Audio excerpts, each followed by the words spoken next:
안녕하세요. 이번 시간에 암 생존자의 영양 식사 관리를 위해서 강의를 맡은 전북대학교 병원에서 근무하고 있는 영양사 정영숙입니다. 반갑습니다. 먼저 영양 식사 관리의 목적에 대해서 알아보도록 하겠습니다. 적정 체중을 유지하는 게 중요합니다. 암 재발 및 만성질환을 예방하는 데 목적을 두고 있고요. 제일 마지막으로 올바른 식사 및 생활 습관에 꾸준한 실천을 두는데 목적을 두고 있습니다. 그러면 3대 영양소에 대해서 알아보도록 하겠습니다. 탄수화물, 단백질, 지방, 비율을 가지고 저희가 알아볼텐데요. 탄수화물은 55에서 60%, 단백질은 15에서 20%, 지방은 20에서 25%를 섭취하라고 권장하고 있습니다. 그러면 영양소 기능에 대해서 알아보도록 하겠습니다. 탄수화물, 단백질, 지방은 열량 영양소라고 말합니다. 그래서 탄수화물은 1g당 4kcal의 열량을 내고요. 가장 많이 섭취합니다. 생명을 유지하는 데 필수적이라고 할 수 있는 식품들입니다. 여기에 대표적으로 밥을 들 수가 있습니다. 다음은 단백질입니다. 얘도 1g당 4kcal입니다. 이 식품은 몸을 구성하고 호르몬과 효소 성분을 담당하고 요즘 많이 얘기들 하고 있는 면역을 담당하고 있는 식품들로 구성되어 있습니다. 다음은 지방입니다. 지방은 1g당 9kcal의 열량을 내고 있습니다. 체온을 유지하고 신체를 보호하며 신경 조직의 구성 성분으로 이루어지고 음식의 맛을 고소하게 합니다. 다음 영양소 기능은 비타민, 무기질, 물, 이렇게 조절 영양소라고 합니다. 우리가 그 3대 영양소를 먹고 난 다음에 이 식품들은 가급적이면 많이 섭취해야 되는 이유가 몸을 조절하고 있습니다. 먼저 비타민은 체내 대사를 조절하는데요. 결핍이 되면은 질병을 유발시킬 수 있습니다. 빈혈, 구루병, 피부병 등이 나타날 수가 있고, 무기질은 몸을 구성하고 체내 여러 기능을 조절합니다. 칼슘이라든지 마그네슘, 인 같은 그런 무기질이 있고요. 그 다음에 물은 체중의 약 60%를 차지합니다. 체온 유지의 기능을 가능하게 하고요. 혈액의 주 성분으로 영양소와 노폐물을 운반하고 있습니다. 일일 평균 1.5에서 2리터를 권장하는데요. 어느 정도 양이냐면 우리가 시중에서 판매하는 PT병, 그 큰 거 한 병 정도 양을 섭취하시면 됩니다. 다음으로 건강한 식사 원칙은 균형식, 일명 건강식이라고 볼 수가 있습니다.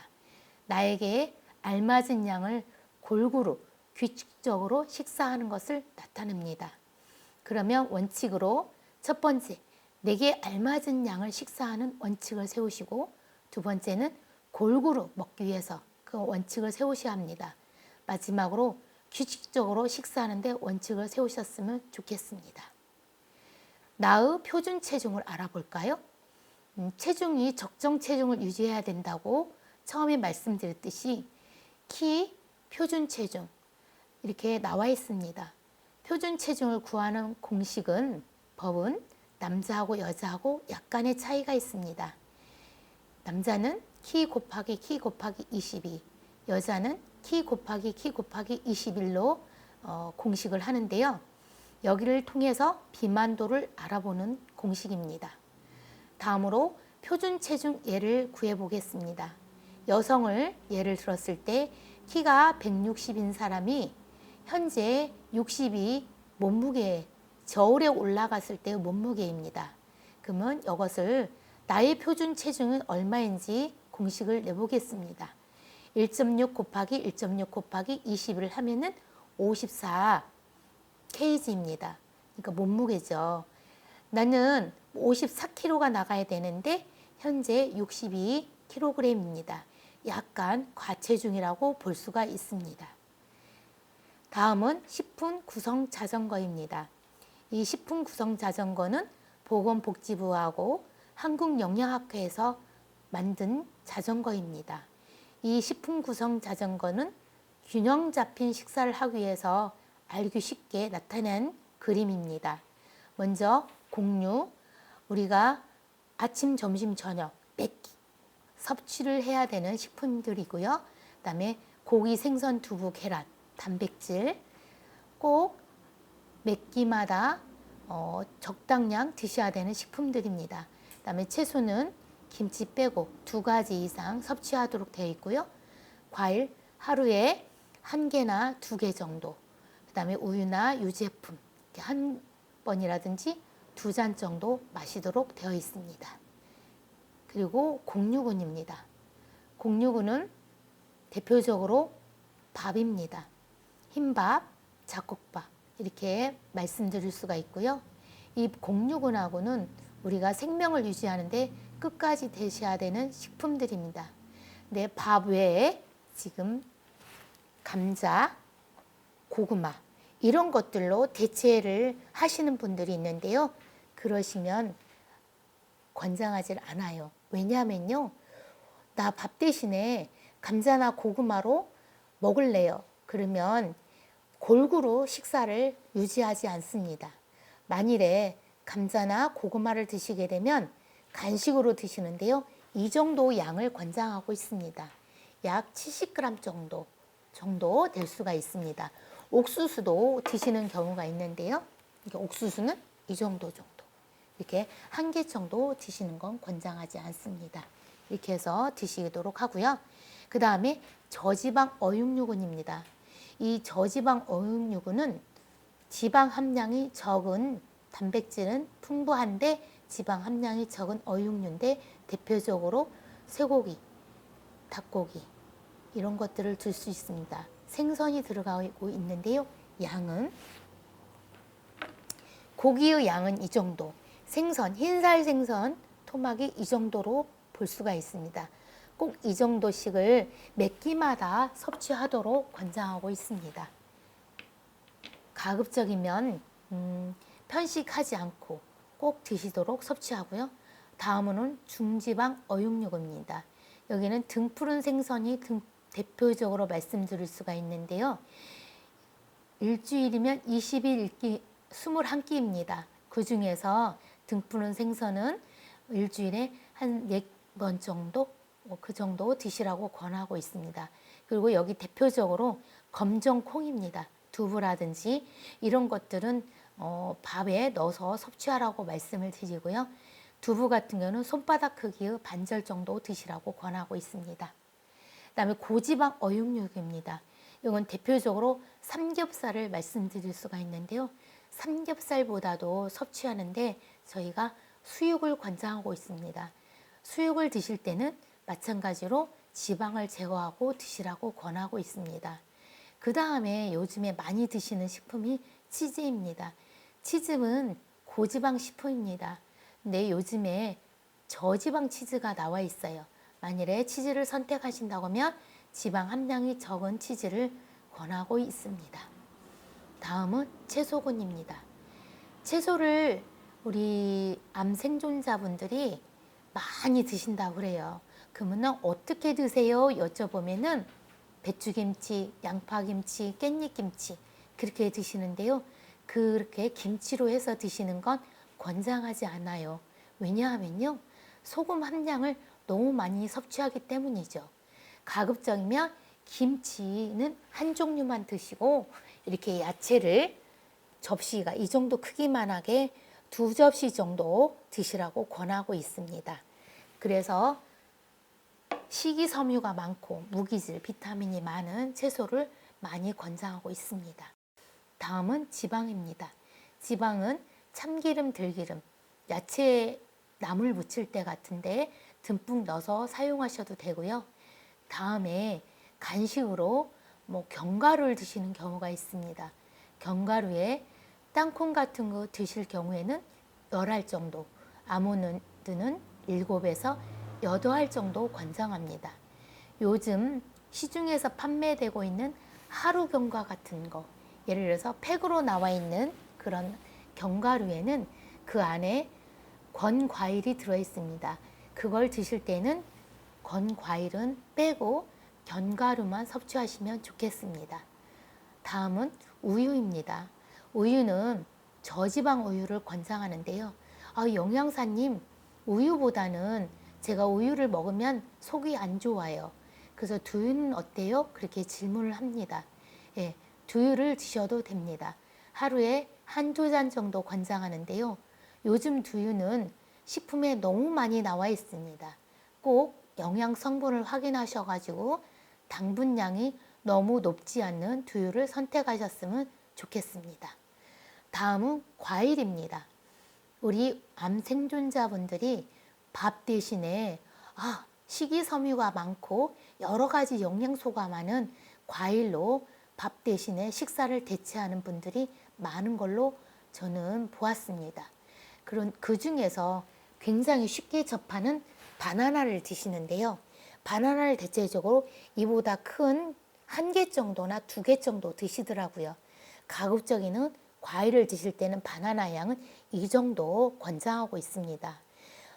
밥 대신에 과일로 대체를 하게 되면 영양소가 내 몸에 골고루 섭취하지 못하기 때문에 권장하지 않습니다. 과일은 간식으로 섭취를 하는데요. 대표적으로 사과 1년 365일 변하지 않는 사과는 나오고 있습니다. 그래서 사과를 드시라고 권하는데요. 사과는 한 개보다도 한 번 드실 때 양이 이 정도 크기, 3분의 1 정도, 적은 사과는 반절 정도. 그리고 요즘에 귤은 120g이면은 적은 거 2개 정도, 큰 거는 1개 정도 해당된다고 보시면 됩니다. 다음, 외식할 때는요, 어떻게 해야 되나요? 요즘은 외식을 떠나서는 살 수 없는 문화에 우리가 살고 있더라고요. 그래서 외식을 할 때는 곡육은, 어육육은, 채소, 지방이 골고루 갖춰진 메뉴를 선택하고요. 당분이 적은 거 선택했으면 좋겠고, 그 다음에 음식을 짜지 않게 먹고, 그 다음에 기름기가 적은 메뉴로 선택하라고 권하고 싶습니다. 그러면 무엇일까요? 가만히 생각해 보시면 요즘에 샤브샤브라는 음식이 있습니다. 거기에는 고기가 있고 야채류가 많이 들어있는데요. 단 주의해야 될 게 많은 양의 소스는 첨가하지 않았으면 좋겠습니다. 그 야채, 고기류만으로도 충분하게 그 염분량이 들어있기 때문에 그걸로 섭취해도 되고요. 그 다음 메뉴로는 비빔밥을 권장합니다. 비빔밥은 모든 야채와 고기가 들어가 있는데요. 거기에 또 주의해야 될 게 있어요. 고추장 함량이 너무 많으면 염분량을 많이 섭취하게 되기 때문에 고추장은 덜어내고 드시면 좋겠습니다. 그리고 탕을 드실 때는 가급적이면 국물은 드시지 않았으면 좋겠습니다. 다음으로는 올바른 식습관입니다. 올바른 식습관은 일명 저희가 균형식이라고 합니다. 그러면 충분하게 물을 섭취를 하고요. 영양소가 균형 잡히게 골고루 섭취하고, 가공식품은 피하고, 간편하게 햄이라든지 그런 것들은 좀 피해 주시고, 제철 식품으로 조리하셨으면 좋겠고, 식사는 거르지 말고 제때 드셨으면 좋겠습니다. 이 제때 드시라는 것은 아침, 점심, 저녁 골고루 드시라는 말씀이고, 음식을 짜지 않게 먹고 자극적인 음식을 제한한다고 자제하도록 권하고 있습니다. 음식을 짜지 않게 먹는 것은 가급적이면 국물을 드시지 않는 겁니다. 국물을 드시게 되면 염분 섭취량이 훨씬 많아집니다. 다음, 탄 음식은 먹지 않고 하루 한두 잔의 소량의 음주도 피했으면 좋겠습니다. 다음, 대장암 수술 후 소화 기능의 변화입니다. 직장암 수술 후 잔변감이 있고 변이 묻고 잦은 배변을 한다. 그러면 시간이 경과함에 따라서 증상이 호전된다고 볼 수 있습니다. 그리고 간혹 배가 자주 꼬르륵거리고 배에 가스가 차고 방귀를 자주 뀌는 경우가 나타날 수 있습니다. 그러면 섭취한 음식을 가만히 생각해 보시고 개인차가 있으므로 자신에게 소화가 잘 되고 장이 편안한 음식을 선택하도록 합니다. 다음, 위암 수술 후 소화 기능에 변화가 있습니다. 잘 먹어도 체중이 늘지 않는다고 해요. 그것은 걱정을 하지 않으셔도 됩니다. 위절제후를 수술을 받은 대부분의 환자는 식사량의 감소로 체중이 빠지는데요. 수술 후 3개월에서 6개월 동안 원래의 체중의 약 10%까지 감소한다고 봅니다. 이후 서서히 회복되지만 2, 3년 내에 수술 전 몸무게로 돌아가는 일은 드물다고 보여집니다. 그렇지만 수술 후 3년 또는 5년이 경과되면 체중이 증가하는 분들도 있습니다. 따라서 단순히 현재의 체중을 수술 전과 비교할 필요는 없습니다. 현재 내 상태에 맞는 체중인지를 확인하는 것이 가장 중요합니다.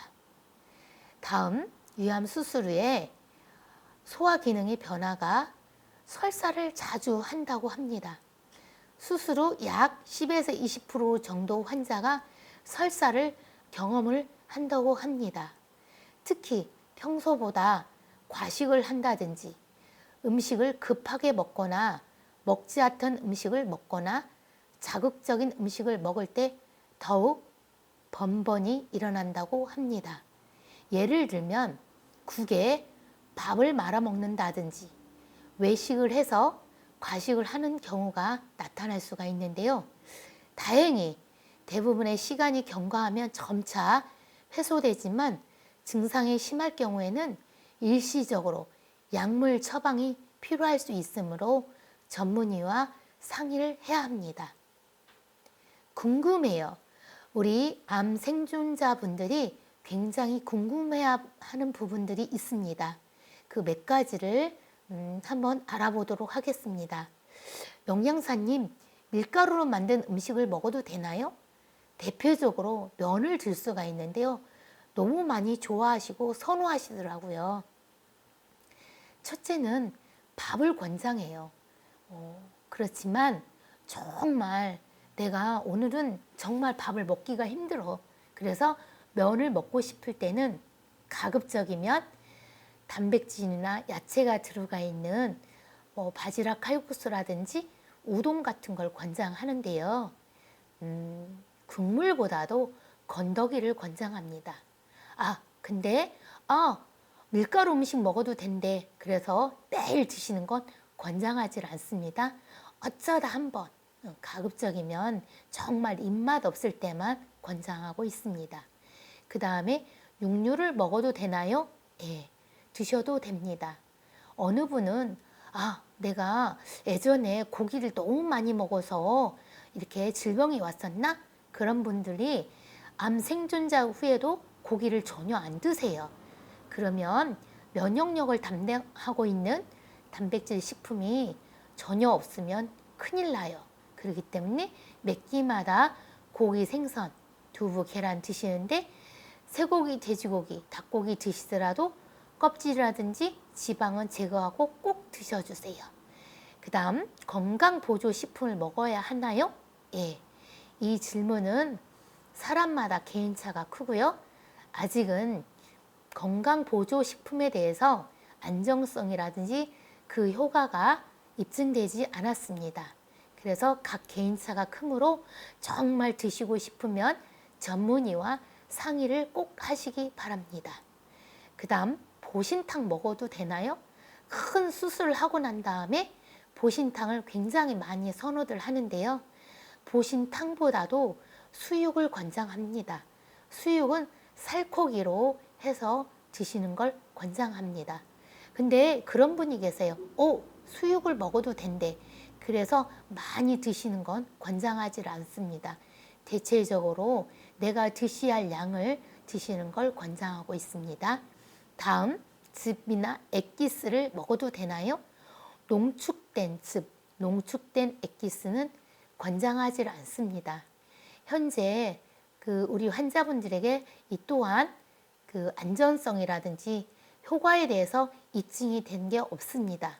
정말 드시고 싶으면 전문의와 꼭 상의하시기 바랍니다. 다음은 유기농 채소만 먹어야 하나요? 우리 암 생존자분들은 다음을 위해서 정말 유기농 채소만 드시는 경우가 많은데요. 굳이 유기농 채소보다는 섭취량이 중요합니다. 신선한 야채를 하루 몇 끼에 꼭 정확하게 풍부하게 드시는 걸 권장합니다. 그렇기 때문에 굳이 유기농 채소만을 고집할 필요는 없습니다. 다음은 잡곡밥을 꼭 먹어야 하나요? 예, 잡곡밥을 권장하지만 잡곡밥을 드시기 너무 힘드신 분들은 흰밥을 드셔도 됩니다. 괜찮습니다. 너무 고민하지 않으셔도 됩니다. 다음은 술, 커피는 어떻게 마시면 좋은가요? 술은 가급적이면 피하시면 좋겠고요. 커피는 설탕이나 프림이 들어가 있는 것은 권장하지 않아요. 카페인 음료이기 때문에 또 잠을 제대로 못 주무시는 분도 권장하지 않습니다. 그지만 정말 나는 커피를 먹고 싶어. 그러면 커피만 연하게 해서 하루에 한 잔 정도 드시는 걸 권장합니다. 건강한 식사 원칙은 다시 한번 점검하겠습니다. 제때 아침, 점심, 저녁을 드시는 걸 권장합니다. 이런 분이 계세요. 나는 세 끼를 꼬박꼬박 챙겨 먹는데 아침하고 점심 대신에 아점으로 먹고 또 점심을 안 먹고 저녁을 일찍 먹어. 그러고 난 다음에 야식을 드시는 분이 계세요. 그러시면 제때 드시는 거라고 볼 수가 없어요. 그래서 아침, 점심, 저녁 꼬박꼬박 본인의 라이프 스타일에 맞게 시간을 정해놓고 드시는 걸 권장하고요. 다음에는 골고루 드세요. 편식하지 않으셨으면 좋겠습니다. 그 다음 알맞게 본인에게 맞는 적당한 양을 정확하게 드셨으면 좋겠습니다. 너무너무 중요해요. 꾸준하게 지속적인 실천을 하는 게 너무너무 중요하다고 봅니다. 이제까지 시청해 주셔서 감사하고요. 우리 암 생존자분들은 이제는 100세 시대를 넘게 살고 있습니다. 부디 그때까지 건강하고 더 이상은 다른 질병이 일어나지 않도록 힘껏 응원을 하겠습니다. 감사합니다.